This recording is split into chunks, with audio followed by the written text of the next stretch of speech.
Thank all of you for the opportunity to be here. I appreciate this. And with reference to the song Brother John just led, the phrase in the chorus, trusting, confiding in His great love. I want us this morning, or this afternoon, to take our Bibles. And if you were here Wednesday night, I told you if you had a New American Standard, please bring it.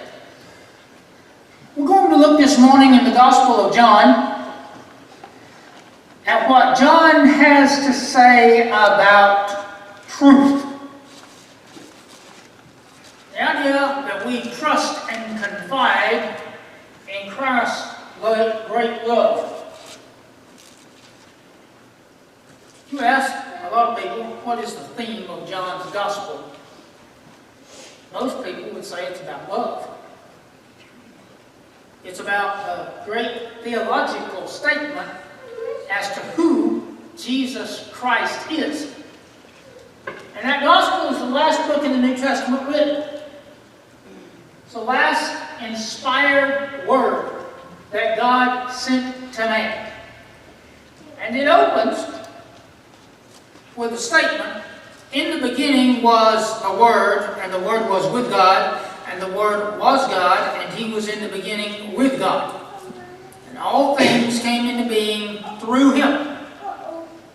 Now here John is claiming an enormous power for this Word. An enormous creative force that extends throughout the cosmos. And that is eternal. It was in the beginning. The word here that is used for Christ in this passage, word, logos, I've talked about it a lot.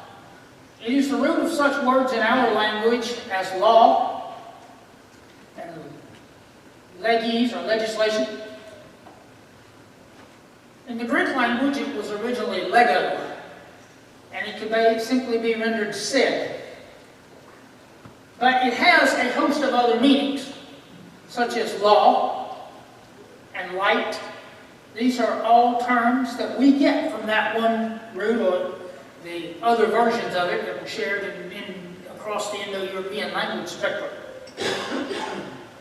So the idea behind this is that John is claiming this light, this law, this power, this creative force, this eternal dominion for something that he has called the Word. And so the rest of this Gospel is about explaining this Word to us. But what we will notice is, for all the references to love in this Gospel, he also uses the word truth, either as a noun or in an adverbial form, constantly in the text. And this may not be as apparent in the King James as it is in some of the newer translations. But I want us to go through the text and look at a number of these passages so we can see just how much John concentrates not simply on the love of Christ, but on His truth. So having claimed this great authority, this great power for Christ, John goes on and talks about the work of John the Baptist in forerunning Christ, preparing the Jewish people for Him. Then down in verse 14 it said, "And the Word became flesh and dwelt among us, and we saw His glory, glory as of the only begotten Father, full of grace and truth. John testified about Him, and cried out, saying, This is He of whom I said, He who comes after me has a higher rank than me, for He existed before me. For of His fullness we have all received, and grace upon grace. For the law was given through Moses, but grace and truth were realized through Jesus Christ." Now to the Jewish people, when Christ came, Moses was the highest authority they recognized. But here the Apostle John is claiming for Christ an even higher authority.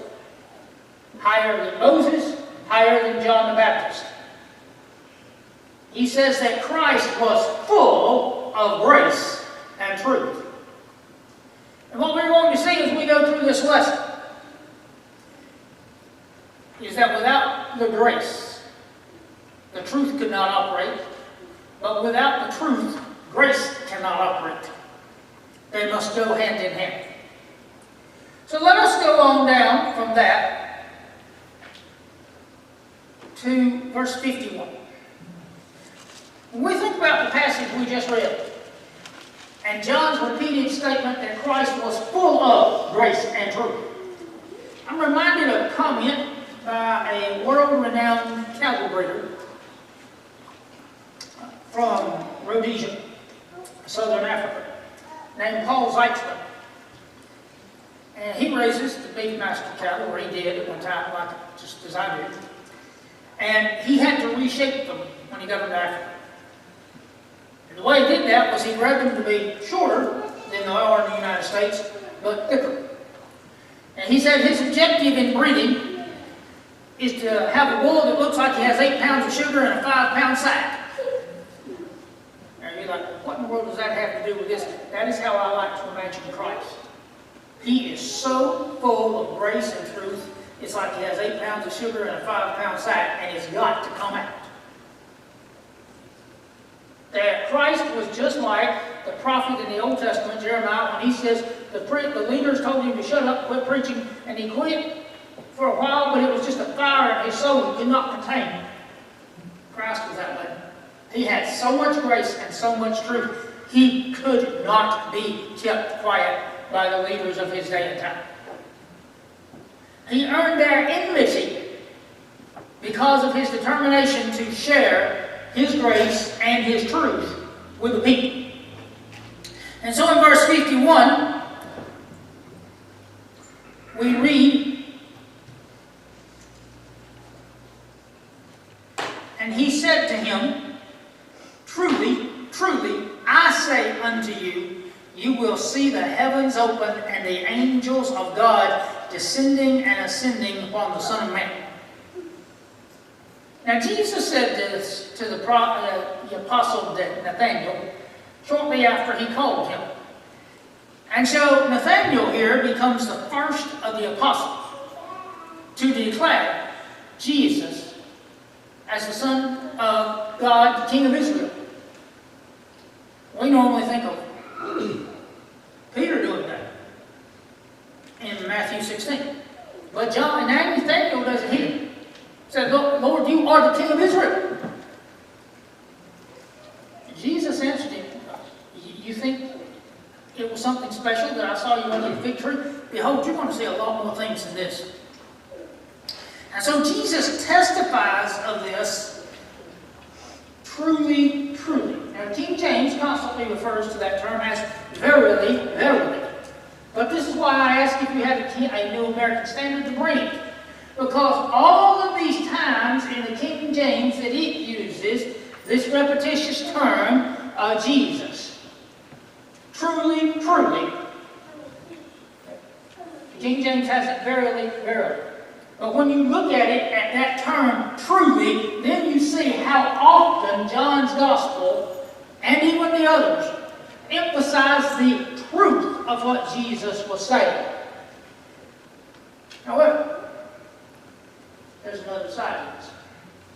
When you look back up in the preceding verse, Jesus had told him,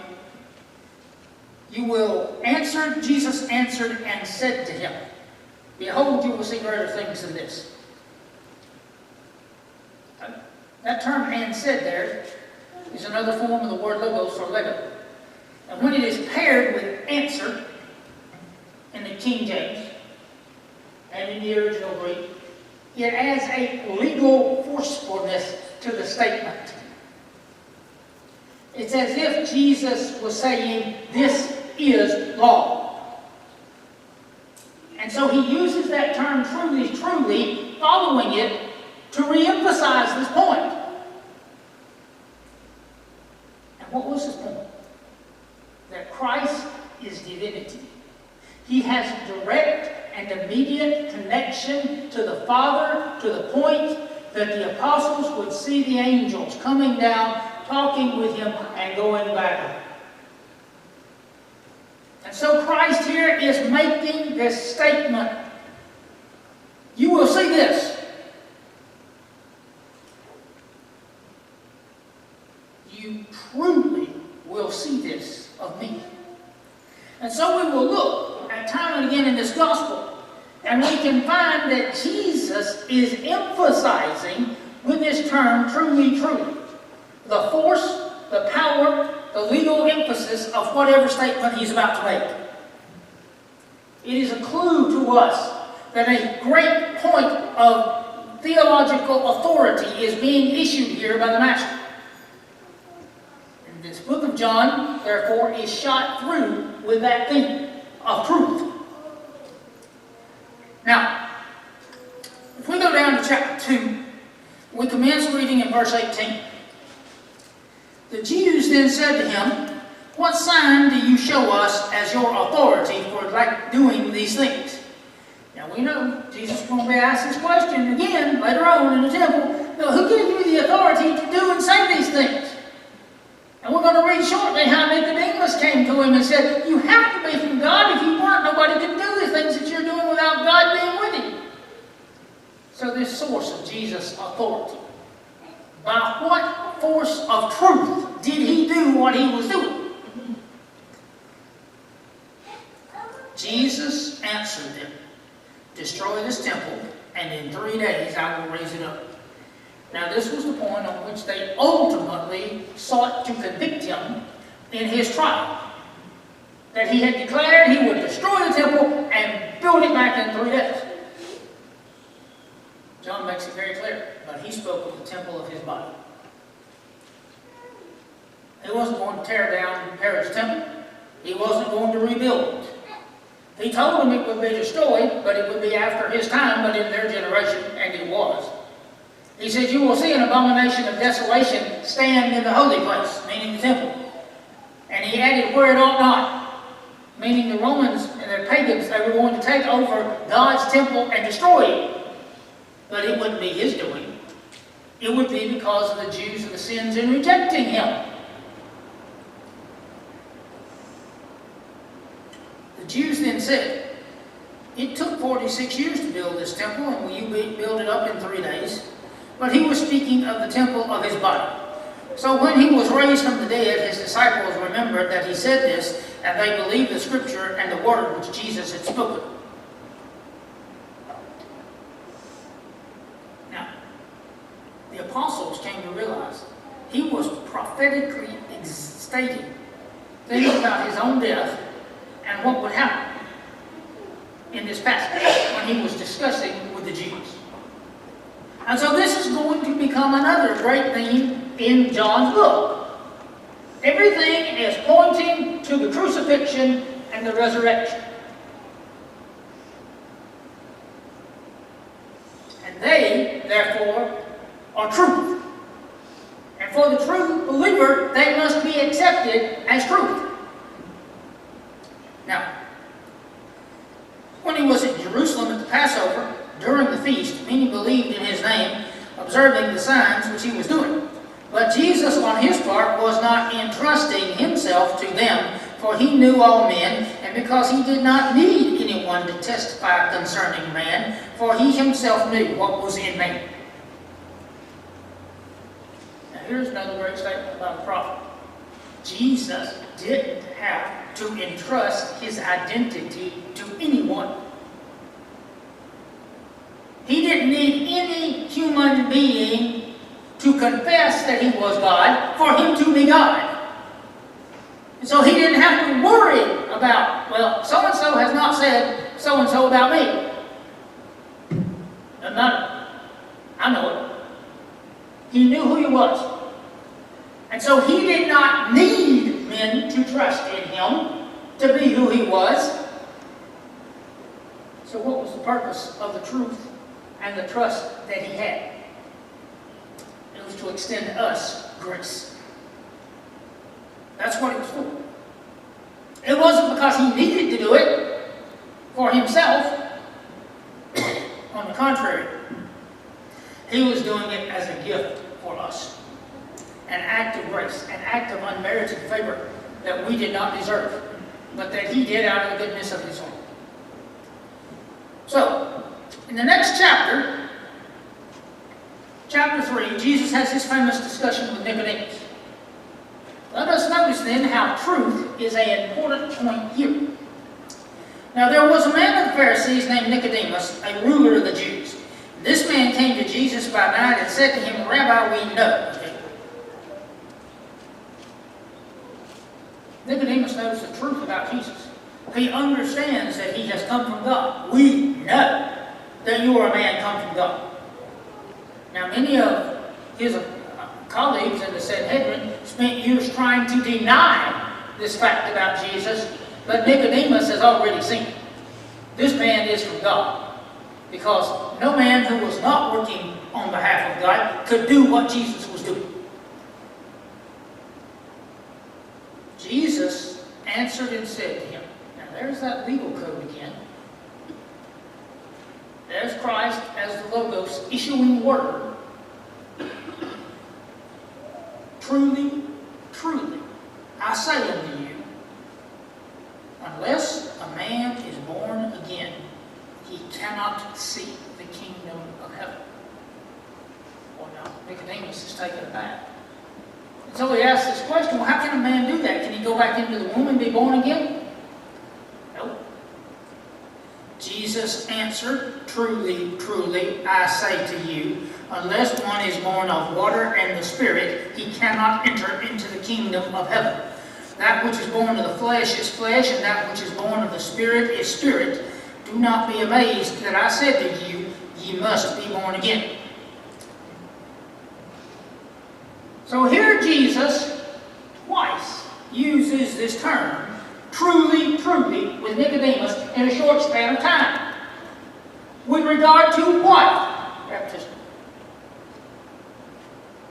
So you're like, well, where in the book of John can you go to teach baptism? Right here. Twice. In 3 verses.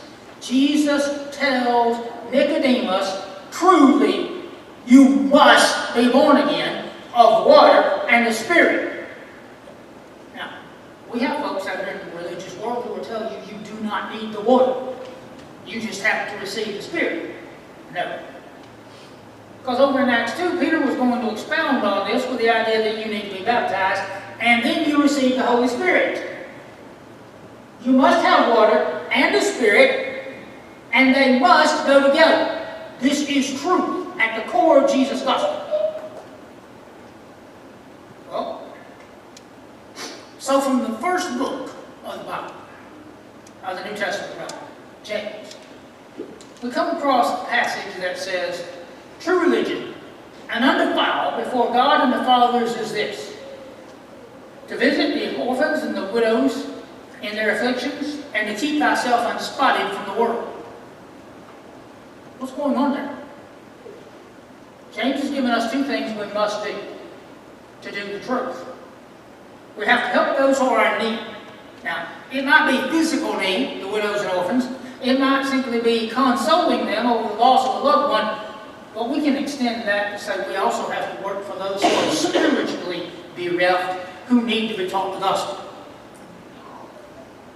So that idea of widows and orphans, we can expand to say we must show everyone that we can kindness as part of our Christian life.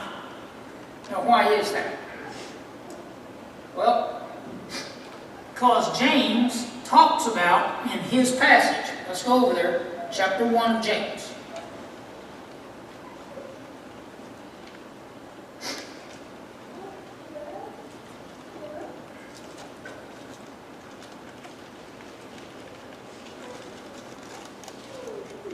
Verses 16 through 18.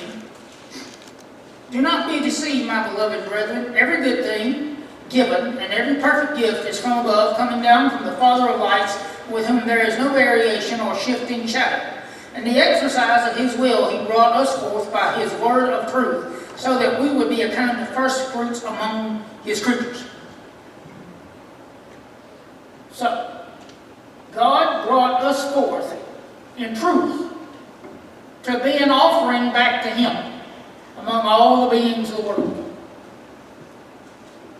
Well, let's go down to verse 22. Therefore, setting aside all filthiness and all that remains of wickedness, in humility receive the word that was implanted, which is able to save your souls. So here we find that this word that John has spoken of is implanted in us when we become a Christian, and it is able to save us. But prove yourselves doers of the word and not merely hearers who delude themselves. For if anyone is a hearer of the word and not a doer, he is like a man who looks at his natural face in a mirror. For once he has looked at himself and gone away, he has immediately forgotten what sort of person he was. But he who looks intently at the perfect law, the law of liberty, and abides by it, not having a being a forgetful hearer, but an effectual doer, this man is blessed in what he does. If anyone thinks himself to be righteous or religious, and yet does not bridle his tongue, but deceives his own heart, this man's religion is worthless or vain. And with that in mind, let's go back to John chapter 2. Or chapter 3, rather. We're going to go down to verse 20. For everyone who does evil hates the light and does not come to the light. We were talking about this in Sunday school this morning. Coming to the light. For then his deeds will be exposed. The world wants to hide from God. The world doesn't want to admit who God is and what He does. We're going to get to that idea with a man later on in this book. But he who practices the truth. Now there's a very key point. Truth is not simply an abstract construct. Truth is something that must be practiced by the believer. Jesus says it here through the pen of John in the last book God sent us. And James has said the same thing essentially in his book. That was the first book of the New Testament. So from one end to the other in chronological time, those who knew and wrote about Jesus Christ spoke of this idea of practicing the truth with Christ as our example, Peter tells us in 1 Peter chapter 3.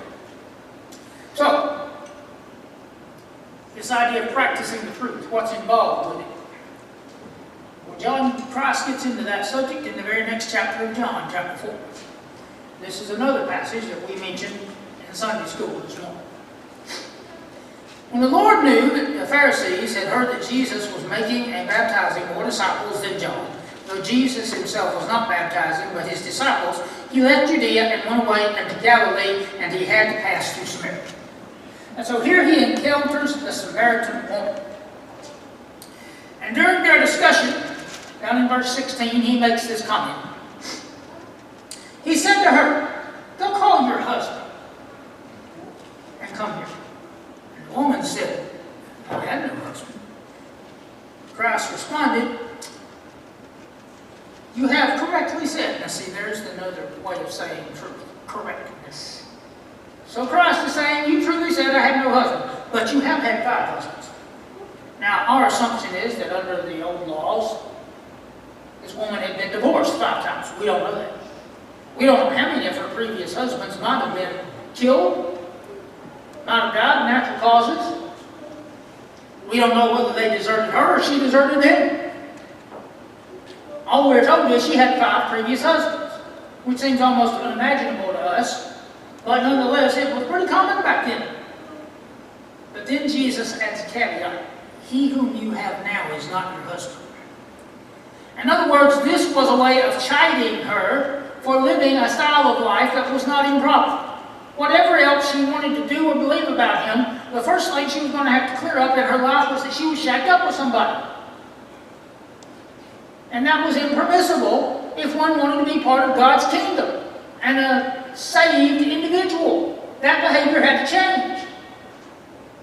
And so he said to her, "You have no husband. In this you have spoken truth." So here's another key point about truth. It's going to force us to look at ourselves and see where we are failing, where we are lacking, and what we've got to clean up about our act to be practicing the truth. Well, Jesus then gets to a very specific point. The woman says, well, we're told we need to worship here, and you Jews worship at Jerusalem. Now, who's right? Jesus said, well, salvation is of the Jews. But an hour is coming when neither here nor in Jerusalem will you worship the Father, but you must worship Him in spirit and in truth. And He uses and reiterates that statement. God is a spirit, and they who worship Him must worship Him in spirit and in truth. Now, folks, there are a lot of people out here in the world this morning who are meeting in so-called churches around the world where they have a whole lot of spirit. They'll chant, they'll sing, they'll holler, they'll clap their hands, they'll wave their arms in the air, and claim that they're doing all of this on the authority of the book of Acts. The book of Acts does not talk about that. The book of Acts talks about being baptized and then worshiping calmly, correctly, and in a way that they could learn and be taught. Now, how were they taught? How did they teach? Let's go over to Colossians chapter 3, verse 14. Beyond all these things, put on love, which is the perfect bond of unity. Let the peace of Christ dwell or rule in your hearts, richly, to which indeed you were called in one body, and be thankful. Let the word of Christ richly dwell within you, with all wisdom, teaching and admonishing one another with songs and hymns and spiritual songs, singing with thankfulness in your hearts to God. What is the import of this passage? I don't care if we had the greatest musician and the most beautiful instrument of music that had ever been conceived. One of these massive organs that they have in the old cathedrals of Europe. That machine no more has thankfulness in its heart toward God than this pulpit does. They're both things of human manufacture. They are not things that God has built to worship Him. But we're also told something else in this passage. Not only are we worshiping God, but when we are singing, we are teaching and admonishing each other. Folks, there isn't a single spiritual precept that you or I can ever learn from an organ or a piano or a guitar. And if we put a choir up here of our best singers, all that does is kind of embarrass everybody else so they don't sing as much because they think, well, I'm not good enough. The church is never, ever, ever inspired to worship God with the idea, I'm not good enough. None of us are. We are here because of grace, not because of our greatness. So, this is the next aspect of truth. It involves worship to God, and that must be done in a proper manner, as well as with a proper spirit of thankfulness and concern, and a desire to teach and be taught at the same time. So, if we go on down through here, we can find a lot of other passages that we can look at. I'm just going to mention them briefly. In Ephesians 4, we're told to speak the truth in love. That's another aspect of teaching. In that book, in chapter 5, verse 13 through 21, we're told to speak in psalms, hymns, and spiritual songs, just as we're told in Colossians. In the 5th chapter of John, we come to another statement of the Master. In verse 19, truly, truly, I say to you, the Son can do nothing of himself unless it is something he sees the Father doing, for whatever the Father does, these things the Son also does in this manner. So here Christ is telling us, here's where I got my authority. I got it from the Father. I got it from the true source of truth Himself. I didn't come up with it on my own. I don't need anybody to tell me who I am, because I know who I am, because I came from the Father. anybody who wants to follow me is going to have to be following the Father, because I'm showing you the Father. Well, down in John 6, a problem arises. As part of correct worship, Christ tells them, you must drink my flesh and eat my blood. And again, he uses this idea of truly true. You have to do this. And many of them consequently were offended and went away. But when the Lord asked the 12, are you going away too? Peter said, well, to whom can we go? You have the words of life.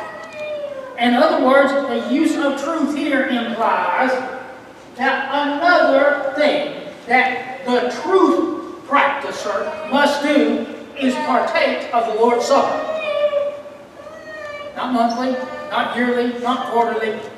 Every Sunday that they are able, they are to assemble with the saints to take the Lord's Supper. This is another aspect of truth. John 8, Jesus goes back to this theme that John had spoken of in the beginning of the Gospel. His divinity, but also his eternity. He is talking with the Jews about what he has seen and done, and he said, truly, before Abraham was, I am. And you're like, you're not 50 years old. How have you seen Abraham? Before Abraham was, I am.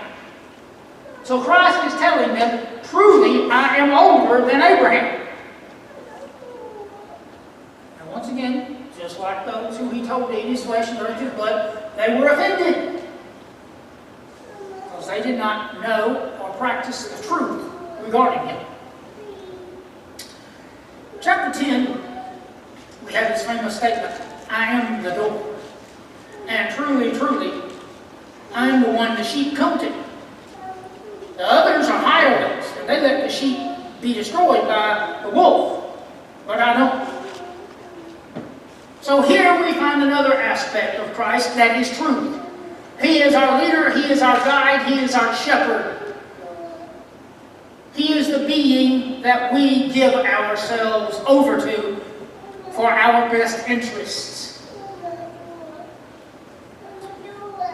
John 12, we learn that the gospel is for the whole world. It is supposed to truly go everywhere. And Jesus once again ties that back into his crucifixion by telling them that these Greeks who had come to ask Philip, can we see your master? He said, this is a sign that my time has truly come. The message about him is being foreshadowed is not only being for the Jews, but to others elsewhere in the world. Then in chapter 14, he makes this other thing to say, I am the way, the truth, and the life. Now notice, in chapter 10 he emphasized, I'm a doorway. I'm a way. And he emphasized to Nicodemus, if you want life, you have to come to my light. Now he's tied all of these ideas together. I am the way. That is the path. I am the truth. I am what you must have to practice truth, and I am the life. You do what I say, and you will be practicing truth. Now, the Apostle John had already spoken to this subject about 20 years before he wrote this. In the epistles of John, he had made the comment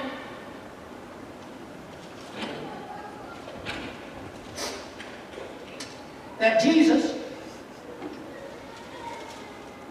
was life, that he was light, that he was eternal, that he came from the Father, and that if we walked in the light as he was in the light, his blood would cleanse us of sin. The walking was a constant action. The life was a constant thing. The cleansing was a constant thing. Providing the confessing was a constant thing. This is practicing the truth. So we've learned now what kind of truth is to be practiced. It's a truth that A, teaches us to respect and sympathize others, the widows and orphans. B, to be aware that there is nastiness, dirt out there in the world that we must avoid.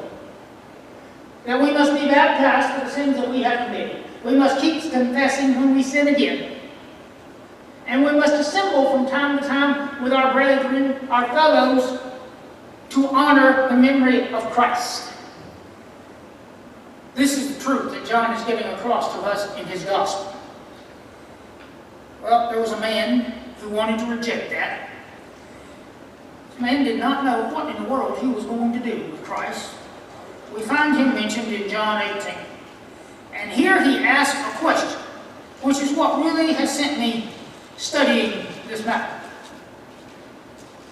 Pilate asked the question, what is truth? He's trying to find something that Jesus will tell him that he can absolutely say, I'm going to let him go, and there's no way you Jews are going to stop me. But Jesus doesn't give him that. What does Jesus say? I came to bear witness to the truth. What's truth? Pilate goes out and tells the Jews, I can't find any reason to put him to death. And they're like, he claims to be the Son of God. Now at that, Pilate was really concerned. He didn't know who he was dealing with or what he was dealing with. In his world, the pagan world, they had a lot of gods, and they had a lot of them who they claimed had begotten human children. So that idea wasn't exactly foreign to them. But Jesus is claiming to be the only one from the only God. And Pilate doesn't understand that. That's not part of the world he grew up in. And so he's confused. And so he allows the Jews to do to Jesus what they want, because he doesn't know how to respond to the truth that Jesus represents. Well, finally, in chapter 20 and 21, John concludes his book with a message. There's a lot else that Jesus did. I could write all sorts of books and still wouldn't contain, the world could not contain all the books about everything he did. But these are written that you might believe and that you might have life in his name. In other words, if you're not going to accept that Jesus was in the beginning with God, that he practiced truth, he examples truth, he taught truth, he laid down law as truth, and he has given us the things to do to practice truth in our life. If you're not going to accept that from the Scriptures, you're not going to be saved. And not any other book that could be written could add enough examples to convince you otherwise. I mean, you can just be hard-headed like Pilate or Felix or Agrippa and say, well, let's talk about this again. Or you can respond like the 3,000 did on Pentecost. But every day, every person is confronted with this question. How are we responding to Christ's truth? Do we accept it? Do we deny it? Do we say maybe later? If you're here and you've never been a Christian, the water is available back here for you to be baptized. But if you have been, and something in your life is not right, somehow you are out of connection with the truth of Christ, and you need to come back. Would you do that now as we stand and sing?